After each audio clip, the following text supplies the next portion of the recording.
Welcome to all. हम लोग बात कर रहे थे कोऑर्डिनेशन कंपाउंड, है ना। और कोऑर्डिनेशन कंपाउंड में हम लोगों ने ऑलरेडी 2 लेक्चर्स देख लिया है। आज है तीसरे लेक्चर्स की बारी, जिसमें हम लोग बात करेंगे टर्मिनोलॉजी का। Terminology of coordination compound. Terminology of coordination compound. तो इस कोऑर्डिनेशन कंपाउंड के टर्मिनोलॉजी की बात हम लोग करेंगे। अब क्या है कि देखो, कोऑर्डिनेशन कंपाउंड क्या होता है, कॉम्प्लेक्स कंपाउंड क्या होता है, इस बात का इंट्रोडक्शन लास्ट क्लास में हम ऑलरेडी आप लोग को करवा चुके हैं ना। तो हमने एक छोटा सा बात किया था, उसी के आधार पर बात करेंगे। लेकिन पहले देखो कि टर्मिनोलॉजी, देखो इसमें एक वर्ड है टर्म और दूसरा वर्ड है लॉगी। दैट मीन्स क्या है, तो यहाँ से वर्ड को निकाल लो, आउट कर लो तो टर्म, और लॉगी का मतलब क्या, लोगस की बात कर रहे हैं, मतलब इसके स्टडी की बात हो रही है। तो चूंकि इसके स्टडी की बात हो रही है, तो कोऑर्डिनेशन कंपाउंड के अंदर कौन कौन से स्पेशल टर्म हैं जिसके बारे में स्टडी करना है, वो उस टर्म का परफेक्ट इंफॉर्मेशन हमारे पास होना चाहिए। In the last class we have discussed just about the formation of coordination compound and how to write the coordination compound. So once again I am repeating this, the KCN plus FECN का whole twice, KCN plus FECN का whole twice, और after the reaction the form. मैंने आपको बताया था कि if two double salts are chemically combined together in such a way that कि species maintains its identity in either in solid phase or in solution phase। उसको solution phase में रख लीजिए या solid phase में रख लीजिए, किसी भी phase में आप रख लीजिए, किसी तरह का कोई प्रभाव, कोई इफेक्ट नहीं पड़ेगा। तो अगर हम इसकी बात करते हैं, तो इसका फॉर्मेशन जब हम लोग किए थे तो बना था हमारे पास K4APCN का होल 6, और इस प्रकार से हमने कोऑर्डिनेशन कंपाउंड को रिप्रेजेंट किया था।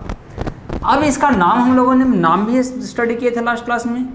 इसको बोले थे फेरोसाइनाइड। इसका नाम क्या बताए थे, फेरोसाइनाइड। और अगर थोड़ा सा अगर याद कर लें तो ये भी शायद बताए थे कि फेरोसाइनाइड क्या है, एक आर्टिफिशियल एसपीएम है, आर्टिफिशियल एसपीएम है। And what is the meaning of SPM, तो एसपीएम के बारे में मैंने बताया था आपको कि this is called semi permeable membrane, semi permeable membrane, that is called SPM. Uses क्या है, ये बात की बात है। लेकिन एक चीज़ और मैंने बताया था कि ये जो है artificial semi permeable membrane, that means ferrocyanide जो है वो क्या है, लेबोरेटरी यूज्ड एसपीएम है, मतलब लैब में यूज होने वाला है। लेबोरेटरी यूज्ड एसपीएम, मतलब लेबोरेटरी में खास तौर पे एक्सपेरिमेंट के दौरान इस एसपीएम का यूज, फेरोसाइनाइड को हम लोग यूज करते हैं। Now let us start about the terminology. अब हम लोग बात करने जा रहे हैं कि इस कॉम्प्लेक्स कंपाउंड में टर्मिनोलॉजी का वर्कआउट कैसे होता है, टर्मिनोलॉजी काम कैसे करता है, टर्म कौन कौन होते हैं, कौन कौन से टर्म होते हैं, इस टर्म को हम लोग अब पहचानना सीखेंगे। चलिए, अब टर्म को अगर पहचानना सीखें तो देखिए, मैं एग्जांपल इसी का लेता हूँ, K4APCN का होल 6 टू दी पावर, मतलब sorry whole 6, this is potassium ferrocyanide. अब इसमें टर्मिनोलॉजी क्या क्या, कौन कौन से टर्मिनोलॉजी होते हैं, अब इस बात को ध्यान रखिएगा। अब देखो, पहले हम सबका नाम लिख देते हैं ताकि आपका कोई दिक्कत ना हो। और ये हो गया, इसका चार्ज होता है +2। सो अगर हम नाम लिखें तो देखो, इसको हम लोग बोलते हैं आयोनाइजेशन स्फीयर।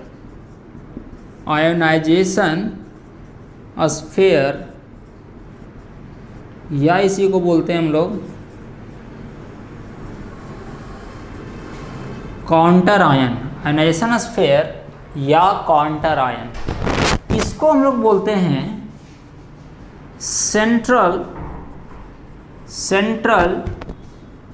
मेटल एटम या आयन। शॉर्ट में हम लोग मेटल वर्ड हटा भी देते हैं, सेंट्रल एटम या आयन। तो सेंट्रल एटम आयन या एटम फॉर्म रहेगा तो Ca, और Ci अगर यहाँ देना है तो आयन के फॉर्म में, ये एब्रिविएशन फॉर्म हो गया। और इस वाले को हम लोग बोलते हैं, ये जो पार्ट दिख रहा है, इस पार्ट को हम लोग बोलते हैं ligand. This is called ligand, इसको हम लोग बोलते हैं लिगैंड। और इसी लिगैंड के अंदर एक होता है डोनर एटम, जिसके बारे में भी हम लोग जानेंगे। डोनर एटम है ना, Da, और लिगैंड का एब्रिविएशन चलता है L। अब देखो कि ये जो आपका 6 वैल्यू दिखा रहा है, ये कहीं ना कहीं ये दिखाता है number of ligand. Number of ligand को रिप्रेजेंट करता है, जो आगे चल कर के कोऑर्डिनेशन नंबर में कन्वर्ट कर जाता है। किस में कन्वर्ट कर जाता है? कोऑर्डिनेशन नंबर में कन्वर्ट कर जाता है। और ये जो स्क्वायर ब्रैकेट देख रहे हो, इसके अंदर जो पार्ट हो गया, इस पूरे पार्ट को हम लोग बोलते हैं कोऑर्डिनेशन स्फीयर। कोऑर्डिनेशन स्फीयर, इसको हम लोग बोलते हैं कोऑर्डिनेशन स्फीयर। ठीक है, आज हम लोग इसी सारे का डिस्कशन करने जा रहे हैं। वेरी इंपॉर्टेंट क्लास, बहुत ही मजेदार क्लास हो गया, तो ध्यान से समझ लीजिए क्या क्या था। देखिए, जो स्क्वायर ब्रैकेट के बाहर है उसको हम लोग बोलते हैं आयोनाइजेशन स्फीयर या क्वांटर आयन, और इस स्फीयर का जो पूरा पार्ट हो गया उसको बोलेंगे कोऑर्डिनेशन स्फीयर। और सेंट्रल एटम जो ट्रांजिशन मेटल एटम और आयन है उसी को बोलते हैं सेंट्रल मेटल एटम और आयन। एक लाइगेंड हो गया, फिर नंबर, ये कोऑर्डिनेशन नंबर हो गया, कोऑर्डिनेशन स्फीयर हो गया। अब अगर हम 1 by 1 सबको हम एक्सप्लेन करें, 1 by 1 अगर एक्सप्लेन करें तो क्या एक्सप्लेन करेंगे? तो पहला टर्म आता है हमारे पास counter ion.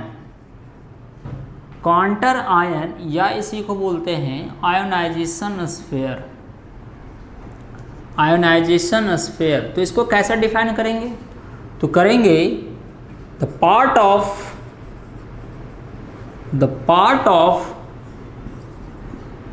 Coordination compound, the part of coordination compound, the part of, ये पूरा एक कोऑर्डिनेशन कंपाउंड है, इस कोऑर्डिनेशन कंपाउंड का एक पार्ट, तो part of coordination compound which is ionised, जो क्या हो जाता है? आयोनाइज्ड हो जाता है, which is ionised in proper solvent is called counter ion, मतलब Ci, काउंटर आयन। अगर हम ऊपर के एग्जांपल में देखें तो पोटेशियम हमारा क्या हो गया? काउंटर आयन हो गया। चलो, तो ये हो गया काउंटर आयन। थोड़ा सा इधर फोकस करते हुए चलिएगा, ताकि इधर लिखेंगे और मिटाएंगे, उधर हम मैं मिटा नहीं सकता हूँ अभी, ठीक है ना। और ज़रूरत पड़ेगा फिर उधर आप फोकस करते रहेंगे चीज़ों को।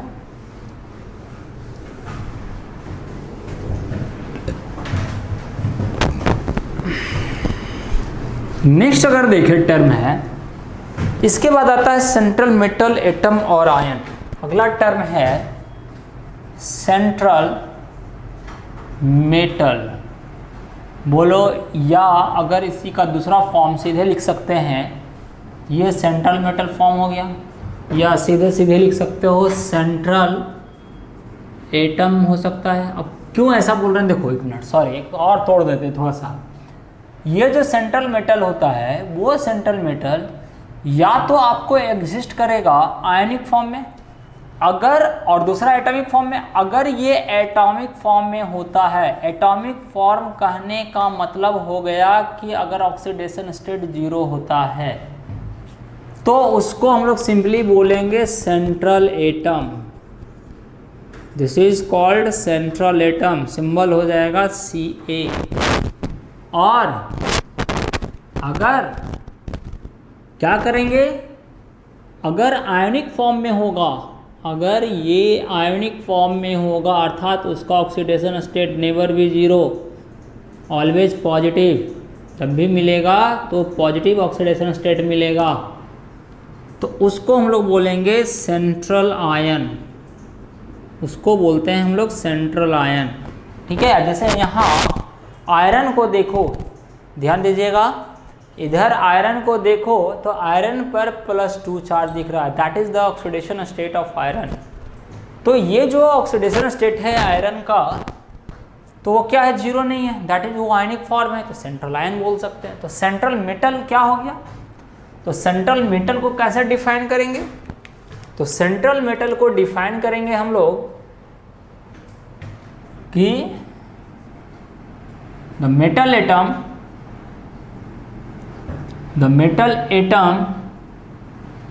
और आयन, द मेटल एटम और ion which bonds with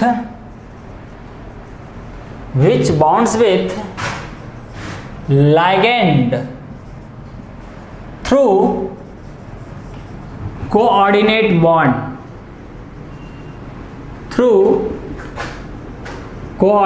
bond, is called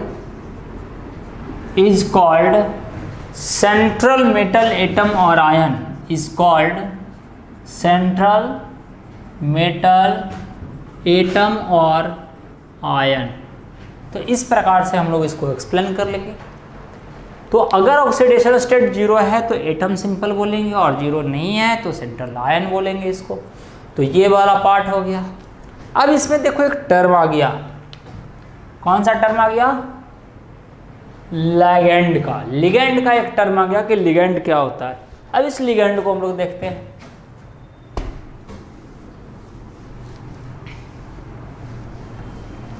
हाँ, एक चीज और ध्यान रखना कि ये जो सेंट्रल एटम होता है या आयन होता है, वो क्या होता है, अब देखो जहां मैं लिख रहा हूं वहीं पर आप लोग लिखना, जहां पर मैं लिख रहा हूं वहीं पे लिखना चीजों को, ताकि आपके जो ऑब्जेक्टिव क्वेश्चंस वगैरह हैं वो अटेम्प्ट करने में प्रॉब्लम ना हो। जहाँ तहाँ लिखोगे तो फिर दिक्कत है। तो सेंट्रल मेटल एटम जो आयन जो होता है, ये क्या होता है, लुईस एसिड होता है। ये क्या होता है, लुईस एसिड होता है।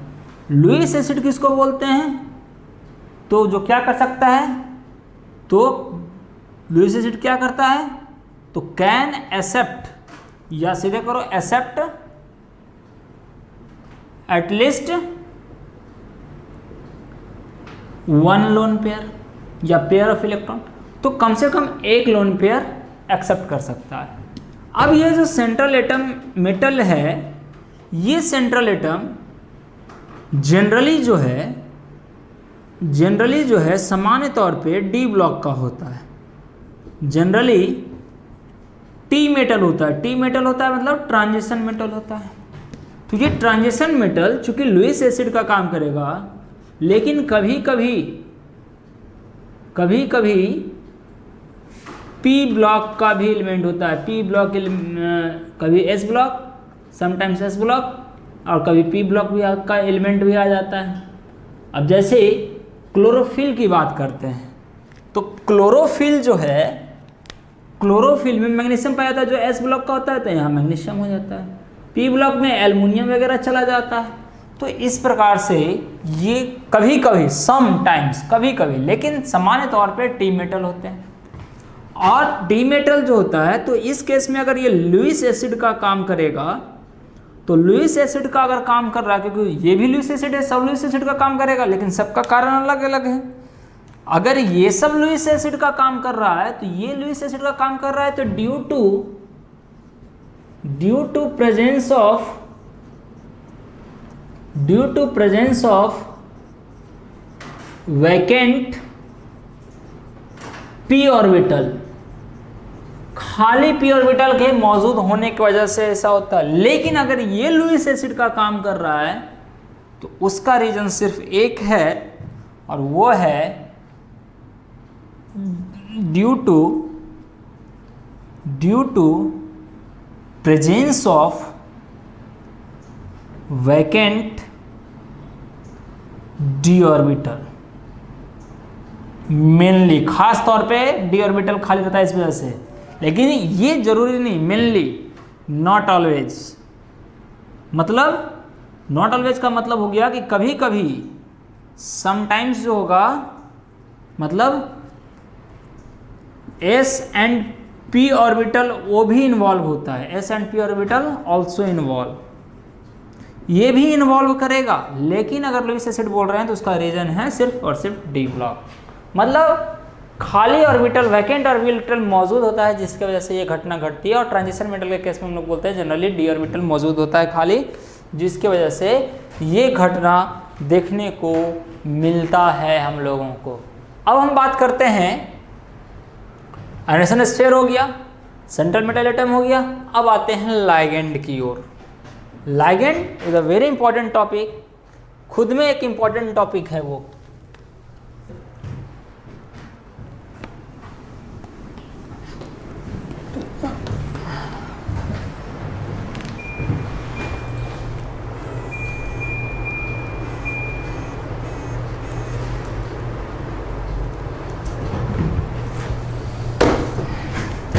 अब हम लाइगेंड की अगर बात करें, तो लाइगेंड एक इंपॉर्टेंट टॉपिक है हमारे पास। लाइगेंड क्या है? लाइगेंड किसको बोलते हैं? तो बोलता है एन एटम और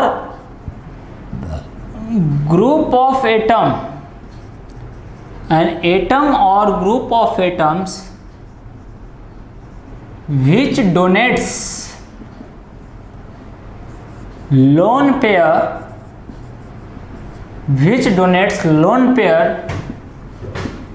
to the central metal atom or ion is called ligand, is called ligand। मतलब साफ है, कहता है कि एटम और ग्रुप ऑफ एटम का ऐसा पार्ट जो क्या करता है, अपना लोन पेयर डोनेट करता है। डोनेट्स लोन पेयर किसको? सेंट्रल एटम मेटल को। मतलब ये जो संयन है लाइगेंड, ये इसको लोन पेयर सप्लाई कर रहा है, इस वजह से इसको लाइगेंड बोलते हैं। अब देखो कि ये जो लाइगेंड होता है, ये जो आप लाइगेंड देख रहे हो, ये लाइगेंड क्या होता है? लुईस बेस होता है। क्या बोलते हैं इसको? Lewis base. तो लाइगेंड क्या होता है? लुईस बेस होता है। लुईस बेस क्यों बोल रहे हैं? तो ड्यू टू डोनेशन ऑफ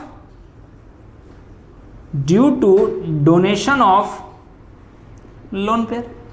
ये चूंकि लोन पेयर डोनेट करता है, इस वजह से इसको हम लोग बोलते हैं क्या? Lewis base. किसको? लिगैंड को। अब इसमें एक टर्म आता है और डोनर एटम, एक और टर्म आ रहा है डोनर एटम। अब इस डोनर एटम को समझिए कि डोनर एटम क्या होता है। डोनर एटम, अब अगर इस डोनर एटम की बात करें, तो डोनर एटम क्या है? अब कहता है कि the atom of ligand the atom of ligand which donates lone pair is called donor atom. जो लिगेंड का एटम ऑफ लिगेंड मतलब लिगेंड का वैसा एटम जो लोन पेयर डोनेट करता है। तो वास्तव में लिगेंड जिसको हम बोल रहे हैं लोन पेयर सप्लायर, उसके अंदर ही डोनर एटम होता है जो इलेक्ट्रॉन देता है। जैसे अगर यहाँ Cn की बात करें तो Cn माइनस जो देख रहे हो, इस Cn में माइनस में ये साइनाइड तो पूरा लिगेंड है ही, ये पूरा का पूरा लिगेंड है ही, लेकिन ये चूंकि लोन पेयर डोनेट किया जा रहा है किसको, Fe2+ को, तो ये जो कार्बन हो गया स्पेशली ना, इस कार्बन को हम लोग बोल रहे हैं क्या, डोनर एटम। वो कार्बन स्पेशली हमारा हो जाएगा डोनर एटम, और ये जो पूरा का पूरा पार्ट हो गया इसको हम लोग बोल रहे हैं लिगेंड। तो लिगेंड हो गया। अब एक आता है टर्म कोऑर्डिनेशन नंबर। देखो अभी सब डिफिनेशन सीख लो, अगले दिन सब हम लोग और इसको एलाबोरेट करेंगे, बहुत मजा आएगा।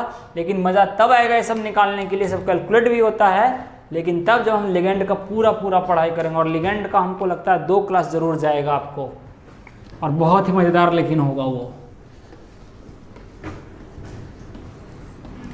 अब देखो लिगेंड की अगर हम बात करें, sorry coordination number,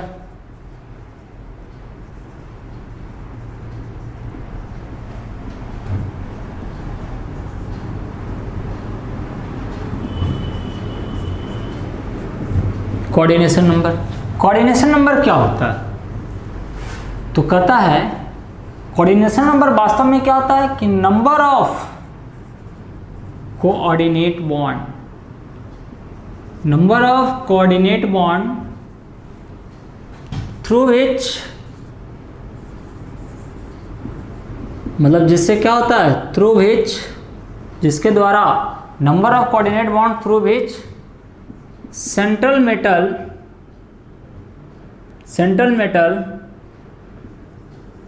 bonds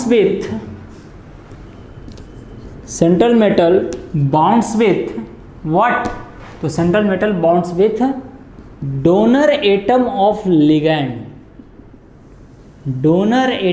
ligand is called coordination number.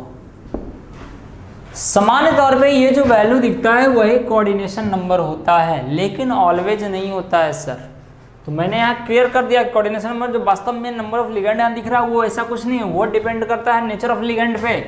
तो कोऑर्डिनेशन नंबर का रियल मीनिंग क्या है, तो कोऑर्डिनेशन नंबर वास्तव में क्या है, नंबर ऑफ कोऑर्डिनेट बॉन्ड है जो किसके किसके बीच बनता है, तो सेंट्रल मेटल और लिगेंड के डोनर एटम के बीच जितने कोऑर्डिनेट बॉन्ड दिखेंगे उसी कोऑर्डिनेट बॉन्ड को हम लोग क्या बोलते हैं, कोऑर्डिनेशन नंबर बोलते हैं। इसी को आप ऐसे भी लिख सकते हो और कर करके, कोऑर्डिनेशन नंबर क्या होगा, तो coordination number is equal to number of donor atoms of ligand. सीधे सीधे ऐसा भी लिख सकते हो। मतलब कोऑर्डिनेशन नंबर क्या है, तो लिगेंड के डोनर एटम की संख्या है, जितने डोनर एटम सेंट्रल मेटल से जुड़ा रहेगा वही उसका लिगेंड कोऑर्डिनेशन नंबर होता है। ये सारा कुछ आज के लेक्चर में नहीं बल्कि नेक्स्ट क्लास के लेक्चर में हम लोग कैलकुलेट करने के लिए, निकालने के लिए सारा कुछ सीखेंगे। आज मैं सिर्फ आपको टर्मिनोलॉजी सिखा रहा हूँ कि किसको कौन सा टर्म के नाम से बुलाते हैं, बस इसकी बात मैं कर रहा हूँ। अब एक टर्म और आता है, उस टर्म को बोलते हैं कोऑर्डिनेशन एंटिटी। क्या बोलेंगे उसको, कोऑर्डिनेशन एंटिटी। तो कोऑर्डिनेशन एंटिटी क्या होता है,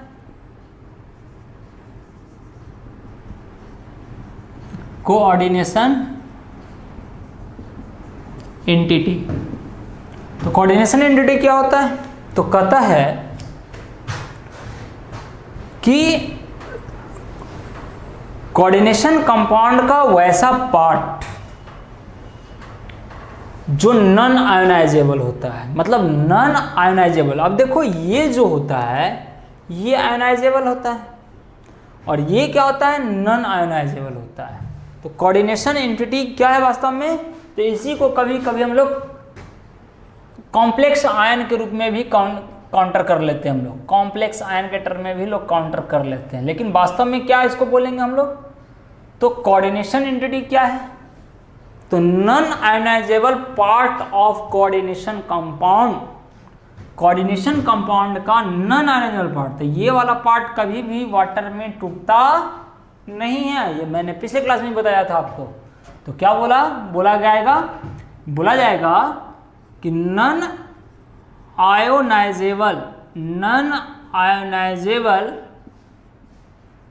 part of coordination compound, non ionisable part of coordination compound in which central metal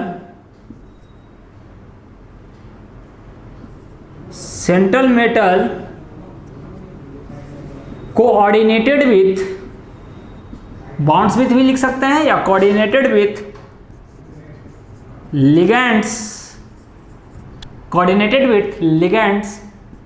is called coordination entity, उसको हम लोग बोलेंगे कोऑर्डिनेशन एंटिटी। अब एक टर्म और आता है coordination sphere. Practical point of view से अगर बात करें तो कोऑर्डिनेशन स्फीयर और कोऑर्डिनेशन एंटिटी दोनों एक जैसा दिखता है। अगर प्रैक्टिकल पॉइंट ऑफ व्यू से बात करें तो कोऑर्डिनेशन एंटिटी और कोऑर्डिनेशन स्फीयर एक जैसा दिखता है, लेकिन अगर थ्योरेटिकल पॉइंट ऑफ व्यू से बात करें तो थोड़ा सा डिफरेंस है पहचानने के लिए। क्या डिफरेंस है, अब इसको देखिए। तो जब डिफिनेशन दूंगा तो आपको अपने आप समझ में आ जाएगा कि वास्तव में कोऑर्डिनेशन स्फीयर है क्या। अगला टर्म आता है कोऑर्डिनेशन स्फीयर। कोऑर्डिनेशन स्फीयर को कैसे डिफाइन करेंगे, तो बोलता है a part of coordination compound, a part of coordination compound, a part of, देखो ये coordination compound का ही पार्ट है, तो part of coordination compound in which central metal, अब एटम आयन नहीं लिख रहे हैं, सिर्फ सेंट्रल मेटल, मतलब वो एटॉमिक फॉर्म में हो सकता है, एनिक फॉर्म में, तो डिपेंड करता है, पहचानना पड़ेगा। तो part of coordination compound in which central metal bonds with या bonded with करो, bonded with coordination compound, a part of coordination compound in which central metal is bonded with ligands। देखो यहां तक तो दोनों एक जैसा दिख रहा है। अब आगे पढ़ते हैं, ligands in a square bracket,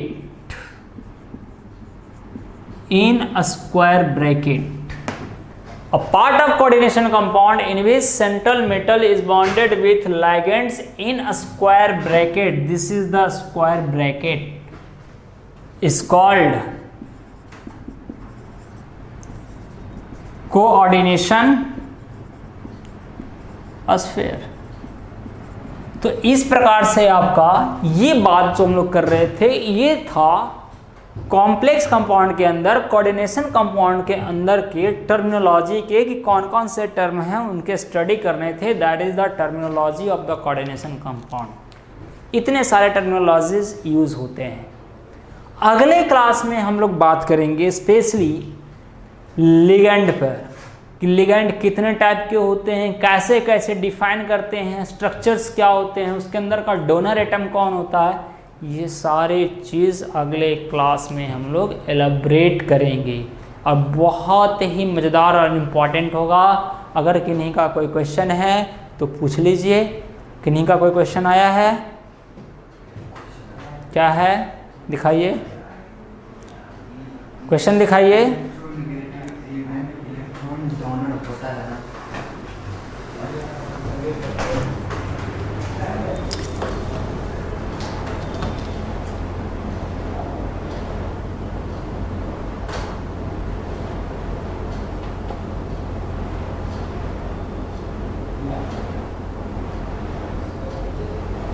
less electronegative electron donor होता है ना? जी हाँ सर, एकदम होता है। लेस इलेक्ट्रोनेगेटिव जो होगा वो भी डोनर हो सकता है, एक एनायन भी डोनर होता है। तो ये सब अगले क्लास में भी हम लोग डिस्कस करेंगे और डिटेल में करेंगे, एक एक आइडेंटिफिकेशन के साथ करेंगे, कहीं कोई दिक्कत नहीं होगा। तो अगले क्लास में हम लोग लिगेंड लेक्चर के साथ मिलते हैं। तब तक आप इसको रिवाइज करते रहिए और अच्छे से पढ़ते रहिए। Thank you.